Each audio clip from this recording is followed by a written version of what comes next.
A very good morning to you. Welcome to the West Ham Voice on a Friday morning. Look, lots of things to smile about. It's Friday, one more day until the weekend. The transfer window is open. It is the 14th of June and it is finally open. And West Ham United have already signed the player. I mean, we've become acclimatized to, accustomed to waiting until the last minute, signing players that we look like makeshift rather than players that we were really after, sort of trying to fill gaps, and with players that a lot of us sort of used to question, are we sure? But look at us with the window open, we've already signed a player, and there's several more to come apparently. Look, if you're new to the channel, please do become a subscriber of the channel. Very easy to do. There's a like button down there. Click the like button. There's a subscribe button as well. I was telling viewers that you've got to set up a YouTube account. Apparently not. Apparently you don't have to set up a YouTube account. I was told by someone. So it should be pretty easy to subscribe. So please do that. So what am I going to talk about? Well, we saw that Lis Gile is now in the bag. The details came out on Thursday with the fancy video and the interview, etc. Nice young lad, seems to talk quite promisingly, seems to be really excited about being at West Ham. And now, interestingly, after the interviews, etc., my attention turned to the comments that Tim Steidten made about the player. He talked about how happy West Ham United were to now have the young, promising Brazilian at West Ham. He mentioned how West Ham had been following the player for some time. Now, put that into context, I dare say that Steidten's new backroom entourage played a major role in identifying the player for Tim Steidten. Let's not forget who Tim Steidten brought into West Ham United over the course of last season. Of course, his backroom entourage include Moritz Steidten, his brother, who is now our head of international relations and scouting, as well as Maximilian Hahn, who is the new head of technical recruitment and analysis. So it's Hahn who's the one that's responsible for galvanizing, bringing together all the data about the players that we have an interest in to identify whether they're really good targets to go for or not. Now, I dare say that all these scouts are continuing to work hard at helping identify other young talent from around the globe. It's probably why we're seeing a plethora of young Brazilian players and other South American players, some of who are already playing in Europe, being linked to West Ham United this summer. Steidten went on to talk about, despite Guilherme being young, he already possesses some great attributes that will help him adapt to the demands of Premier League football, such as his technique, his pace, his stamina, and his strength. But it's the next few comments, the things that Steidten said, that kind of piqued my interest, my attention, which I believe gives us a massive clue as to the direction of travel that our summer transfer business is going. He said, let's put up a quote. Steidten said, Lis Gile is still very young, but we have no doubt he is ready to make an impact in the first team, which is a great encouragement for the young player. He went on to say he's coming to an environment where he will be surrounded by other exciting young players and good people who will support him every step of the way. Exciting young players like Lis Gile will help us reach our goals. So let's take that first part of that comment. Guilherme isn't coming to West Ham United just to make up the numbers. He is going to be an integral part of the first team by the looks of it from day one. Tim Steidten and probably Lopetegui believe that despite only recently breaking into the Palmeiras senior team and mainly being used from the subs bench, here is a player that's going to be used regularly in the first team, granted, most likely from the bench, but there's enough belief in the player to not have to worry about bedding him into the first team over a period of time. Then the second comment that Guilherme talked about surrounding Guilherme with other young, exciting players suggests to me that Steidten's focus in this window is to bring in as much young talent as possible to the club this summer. And this is probably, as I've said, why we're linked more than ever to some of the best young talent around the globe. There's still belief that West Ham have unfinished business over in Brazil with the continued pursuit of both left sided attacking player 19-year-old Wesley Kosova of Corinthians and 23-year-old central defender Vital from Internacional. But in the past few days, another 21-year-old player has also been linked, and that's the right-sided attacking winger Mattias Soule. Now, which is on top of the exciting links to the likes of Nehuen Perez, the Argentine under-23 international, who's currently contracted to Udinese. And that's on top of recent links to the likes of 24-year-old attacking left-sided player Jota Silva of Victoria Guimarães, as well as 23-year-old left-footed central defender Jacob Greaves, who is currently playing for Hull. So the pattern's emerging. All these players are under the age of 25, with the two, Guilherme, who we've already signed, and Kosova, who we're looking to sign, both being teenagers. The change of transfer direction couldn't be more stark. Yes, we're linked to one or two senior players, but when you hear the stories of 31-year-old Wilfried Zaha and now even 29-year-old Raheem Sterling, you begin to wonder how much substance there is in either of these two players really coming to West Ham United. For Zaha, he moved on a free to Galatasaray, and the Turkish club now are looking to move him on.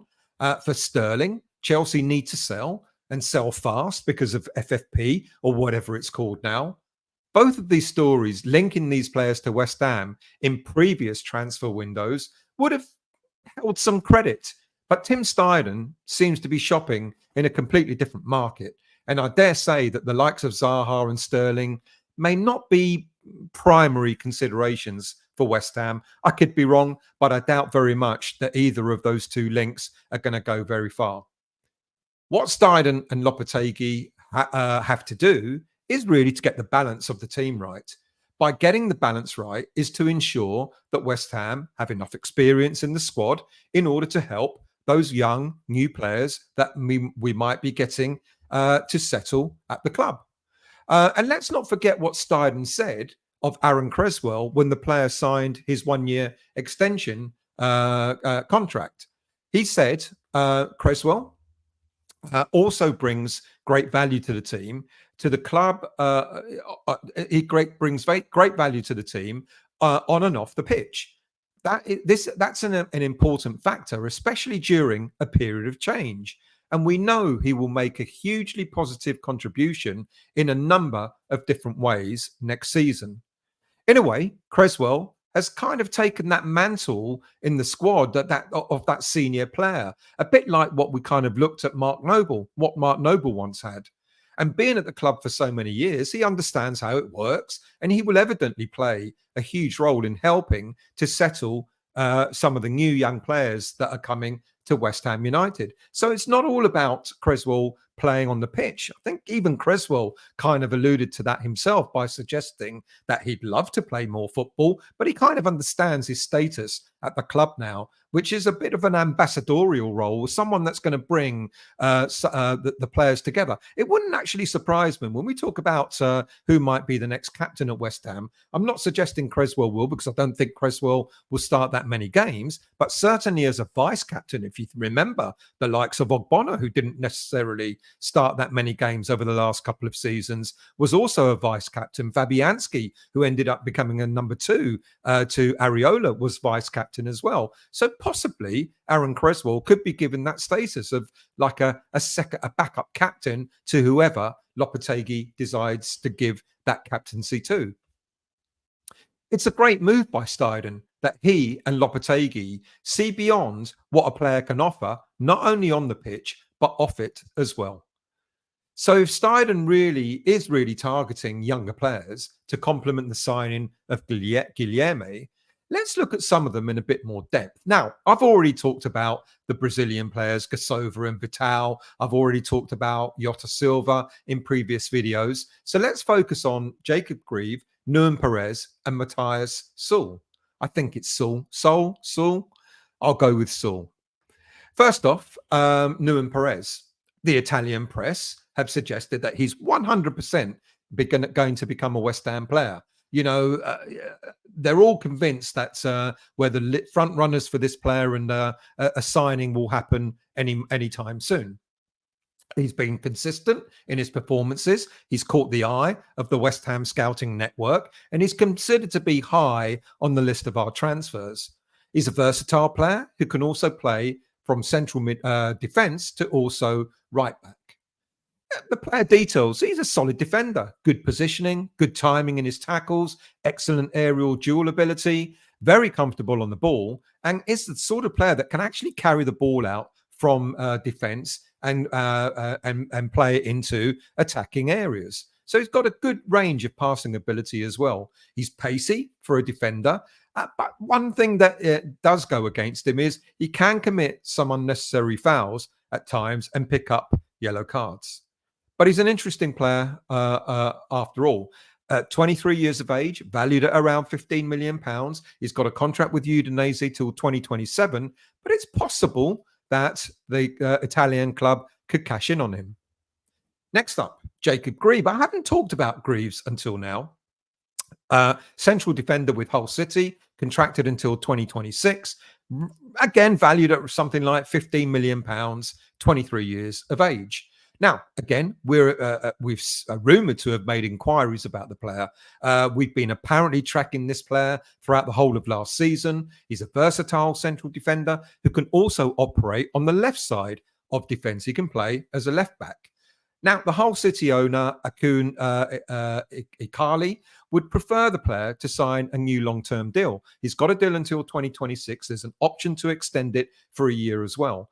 But he also said, because of his the player's desire to play in Premier League football, Hull didn't manage to get into the Premier League this season. He understands that the player may want to play Premier League football, and he won't stop him from leaving.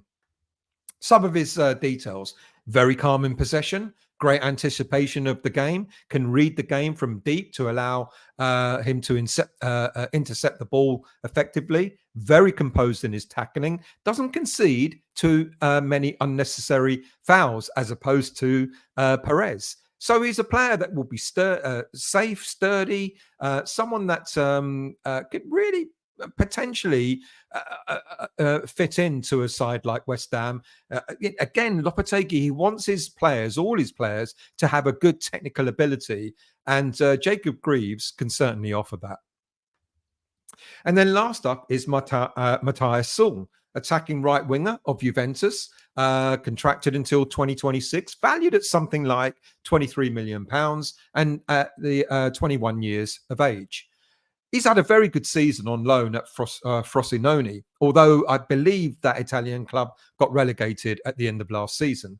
Juventus are potentially looking to cash in on the young player. Again, apparently we've made a serious inquiry about the player. He made 39 appearances for Frosinone last season with 11 goals and 3 assists. Primarily a left-footed right winger, can also play in a second striker role or an attacking midfield role. His player details: great technical ability, creative, smart, pacey, a fine dribbler of the ball. He's got great bursts of pace. He glides past players with ease.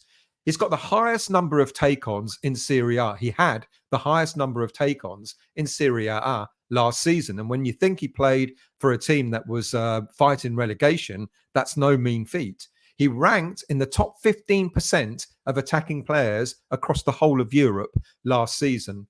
He isn't the finished article as yet, but his consistency is improving year by year. So those are the three players. Now, well, I guess one of the things you would probably ask, certainly with regards to Soule, is fans might start asking the question as to why we're going for what seems to be yet another right-sided attacking player when we've already got the likes of Jared Bowen, Mohamed Kudus, and now Lis Gile as well. Well, I think the answer to that is that every one of these players can play on the right or they can play centrally as well. I mentioned about Soule, about being a second striker.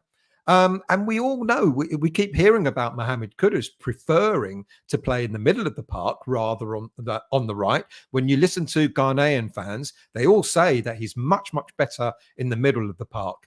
And we know that Jared Bowen has played up front. Look, I know a lot of people would say it's probably not his best position, but he's capable of doing that. And also, Guilherme is apparently meant to be a lot better in the middle. When you listen to Brazil fans, they say much the same thing as Ghanaian fans say about Mohamed Kudus, like he's better off in the middle of the park. So we've got players that can switch around, which is really, really good.